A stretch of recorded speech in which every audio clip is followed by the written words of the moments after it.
మిథునం వారికి కనుక చూసుకున్నట్లయితే మీ యొక్క లగ్నానికి లేదా మీ రాశి వారికి 2వ భావంలో జీవాత్మ సంయోగం జరుగుతుంది. అంటే గురువు రవి కలయిక ఉంది.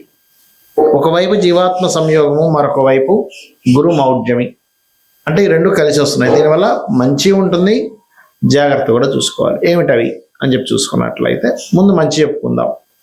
మీకు ఫైనాన్షియల్గా అనుకోండి, లేకపోతే కొంత కుటుంబ సభ్యుల్లో కుటుంబ సంబంధంగా అనుకోండి, కొంత ఏదైనా కుటుంబ సభ్యుల్లో ఎప్పటి నుంచో పలానా జాబ్ కోసం, గవర్నమెంట్ జాబ్స్ కోసం ట్రై చేస్తున్నారు. ఇట్లాంటి వాటికి బాగుంటుంది. కాకపోతే మీకు ఏంటంటే సప్తమ దశమాధిపతి అయ్యాడు. సర్వసాధారణంగా ఈ గురువు ఎప్పుడైతే ఈ కంబస్ట్లో ఉన్నాడో, ఇదేంటి అంటే సప్తమ దశమాధిపతి అయినందుకు ఎవరు కూడా గురుమౌఢ్యంలో వివాహ సంబంధించిన విషయాల జోలికి వెళ్ళరు. అయితే దశమాధిపతి కదండి, ఉద్యోగంలో కూడా జాయిన్ అవ్వకూడదు. అంటే ఫస్ట్ టైం జాయిన్ అయ్యేటప్పుడు ముఖ్యంగా చూసుకోవాలి. ముహూర్తాలు లాంటివి కానీ, ప్రతిసారి మీరు ఇప్పుడు బాగుందో లేదో అలాంటివి చూడాల్సిన అవసరం లేదు ఉద్యోగం విషయంలో. కాబట్టి ఇక్కడ మీరు ఏంటంటే వివాహ సంబంధించిన మాట్లాడుకోవడం కూడా చేయడం మంచిది కాదు కంబస్ట్లో ఉన్నందుకు. కాకపోతే ఏంటంటే కొంతమంది ఏమంటారంటే మనకి ఇక్కడ నిశ్చితార్థాలు లేనట్లయితే పెళ్లి సంబంధ ముహూర్తం పెట్టుకోవడం ఇట్లాంటివి చేయకూడదని చెప్తారు. అది నిజమే. కానీ మీ దగ్గరికి వచ్చేసరికి అది వాక్ స్థానంలో, ధనస్థానంలో, అది కూడా మీకు సప్తమాధిపతి బాధ కూడా అవుతున్నాడు కాబట్టి, ఆయన కంబస్ట్లో ఉంటున్నాడు కాబట్టి కాస్త ఈ కొన్నిసార్లు ఉద్యోగాలు చూడండి, మనకి ఏమవుతుంటుందంటే పలానా ఉద్యోగం మీకు ఇస్తాము అంటారు, అది హోల్డేస్ పెడతారు. అరే ఆ యొక్క పొజిషన్ నాకు ఇస్తారా ఇవ్వరా అనేటువంటి క్లారిటీ ఉండదు ఒక్కోసారి. అలాగా ఎప్పుడైతే దశమాధిపతి, అందులో ముఖ్యంగా బ్యాంకింగ్ రంగాల్లో ఉండేటువంటి వారు, టీచింగ్, ట్రైనింగ్, లెక్చరరు, లేకపోతే జడ్జి పోస్టులకి ఇలా ఉండేటువంటి వారు, ఎందుకంటే సప్తమ స్థానాన్ని మనం లీగల్ ఇష్యూస్గా కూడా చూసుకుంటాం. సో లీగల్ కారకుడు దశమాధిపతి వృత్తి కారకుడు అయ్యాడు కాబట్టి ఒక్కోసారి గవర్నమెంట్ జాబ్స్లో ఉండేటువంటి లీగల్ సంబంధించిన వీటిలో ఉండేటువంటి వారికి పోస్ట్ రావాల్సింది ఆగుతూ ఉంటుంది. మరి దీనికి ఏం చేయాలి, పరిహారం ఏమిటి అంటే మీరు ముఖ్యంగా లలిత చదువుకుంటూ ఉండాలి. నవగ్రహాలలో రవి గురు గ్రహాల దగ్గర దీపారాధన చేస్తూ ఉండండి.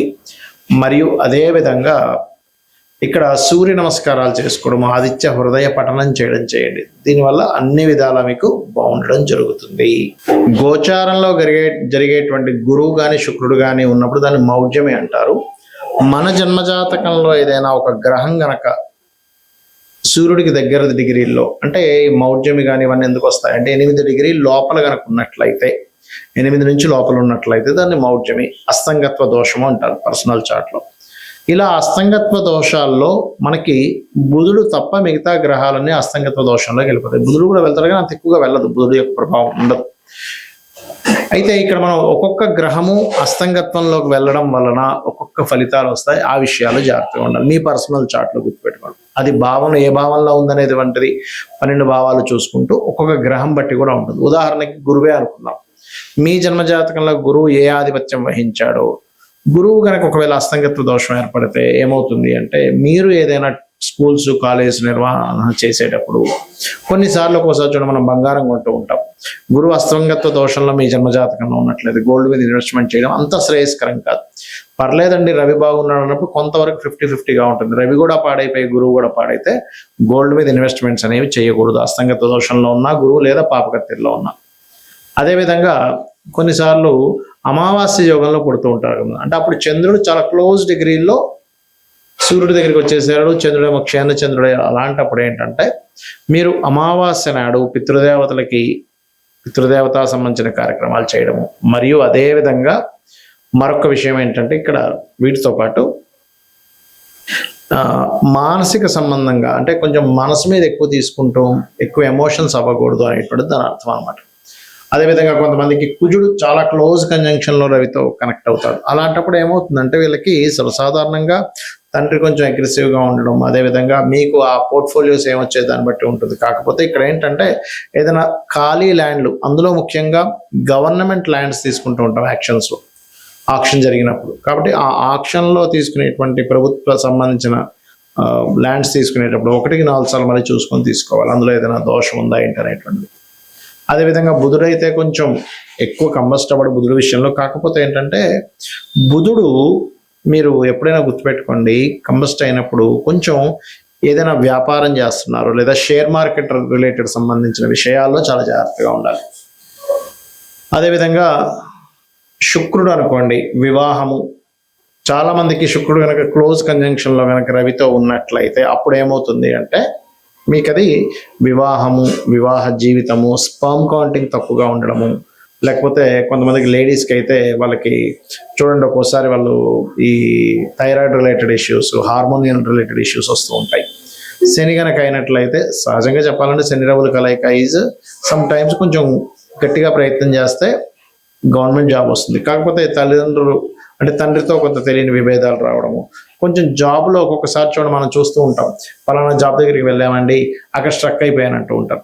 అయితే ఇక్కడ ఏంటి, శనితో పాటు అది దశమాధిపత్యం కూడా వస్తే ఇంకా ఎక్కువ వస్తుంది దాని ప్రభావం. రాహువు కేతు అయితే గ్రహణ సమయాలు అవి పెద్దగా కంబస్ట్ అవ్వు దీనికి, ఎందుకంటే ఛాయాగ్రహాలు నిజమైనటువంటి గ్రహాలు కావు నోట్స్ కాబట్టి. అయితే ఇక్కడ ఏంటి, ఏ భావంలో మీకు అస్తంగత్వ దోషం ఏర్పడింది. ఇప్పుడు మనం చెప్పుకుంటున్నాం మేషం వారికి అయితే 4వ స్థానము, వృషభం వారికి అయితే 3వ భావంలో ఉన్నది రవి గురువులు, మిథునంకి అయితే 2వ స్థానము, కర్కాటకం అయితే రాశిలోనే, సింహానికి అయితే 12వ స్థానము, కన్యకి అయితే 11వ స్థానం, ఇలా చెప్పుకుంటున్నాగా.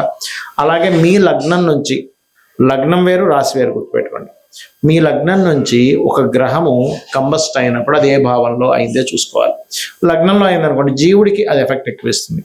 ధనస్థానంలో అయితే అది ఏ గ్రహము సంబంధించినటువంటి ధన సంబంధించిన విషయాల్లో జాగ్రత్తగా ఉండాలి. 3 అయితే అన్నదమ్ములు కమ్యూనికేషన్స్ విషయాల్లో, 4 అయితే ప్రాపర్టీస్ కొనుగోలు చేసే విషయంలో, 5 అయితే సంతానం విషయంలో లేదా ప్రేమ వ్యవహారాల విషయంలో, ఏదో ప్రేమ వ్యవహారాలకు సంబంధించిన విషయాల్లో వెళ్ళి విరుక్కుపోవడం ఇట్లాంటివి జరుగుతూ ఉంటాయి. అదేవిధంగా 6 అనుకోండి, రుణాలు ఇవ్వడం, రుణం తీసుకోవడం వల్ల. 7వ అయితే వివాహం ద్వారా కొంతమందికి ఏదో స్ట్రక్ అయిపోయినట్టుగా అయిపోతాయి కొన్ని లైఫ్స్. 8వ అయితే తాతగారు ఆస్తి, కొంత రీసెర్చెస్ వల్ల రీసెర్చ్ అవ్వకపోవడం వల్ల మేము స్ట్రక్ అయిపోయాము అని ఇలా ఉంటూ ఉంటుంది. 9వ స్థానం అయితేనేమో తండ్రి స్ట్రక్ అయిపోవడము, అంటే తండ్రి అతని లైఫ్లో చాలా విషయాలు స్ట్రక్ అయిపోయినట్టు మనం తీసుకోవాలి. అదేవిధంగా హైయర్ ఎడ్యుకేషన్ బ్యాక్లాగ్స్ ఉండిపోవడం, ముందుకు కదలకపోవడం, ఏదో కారణాల వల్ల ఇబ్బంది వస్తూ ఉంటుంది. 10వ స్థానం అయ్యి అందులో ముఖ్యంగా శని అయితే వీళ్ళు ఉద్యోగం చేసే విషయంలో ముందుకు వెళ్ళలేకపోతుంటారు. అప్పుడు వ్యాపార యోగం ఏమైనా ఉందేమో చూసుకోవాలి. లాభం అయితే వ్యాపార స్థానాలు ఏదైనా ఒక లాభం ఆశిస్తున్నామో, ఎక్స్పెక్టేషన్ చేస్తున్నాము, అప్పుడు ఇబ్బంది వస్తుంది. 12వ స్థానం అయితే ఇన్వెస్ట్మెంట్ చేసేటప్పుడు పర్టికులర్గా ఆ మహాదశలు అంతర్దశలు, ఇప్పుడు ఎగ్జాంపుల్ ఒక గ్రహం ఏదైనా కంబస్ట్ అయింది అంటే అస్తంగత్వ దోషంలోకి వెళ్ళిపోయింది, దాన్ని గోచారంలో మౌఢ్యమి అనే పదంతో వాడతాం. ఇప్పుడు ఆ అస్తంగత్వం దోషంలోకి వెళ్ళిపోయినటువంటి ఆ యొక్క గ్రహం ఏదైతే ఉందో అది పర్టికులర్గా మీకు ఏ భావ సంబంధంగా ఉందో చూసుకోవాలి. ఇప్పుడు 12వ భావ సంబంధంగా ఉందనుకోండి, అప్పుడు ఇన్వెస్ట్మెంట్స్ ఆ పర్టికులర్ మహాదశ అంతర్దశలో పనికిరావు, గుర్తుపెట్టుకోండి. ఇది గోచార పరంగా కొంత పని చేస్తుంటుంది, దీని పరంగా పనిచేస్తుంది. అంటే ఎలా అంటే ఇప్పుడు చిన్న ఎగ్జాంపుల్ చెప్తానండి మీకు. మీరు ఒక ప్రాంతం నుంచి మరొక ప్రాంతానికి వెళ్ళాలి, దానికి ఒక 3-4 వేస్ ఉన్నాయి వెళ్ళడానికి, కానీ 3-4 త్రోవలు ఉన్నాయి.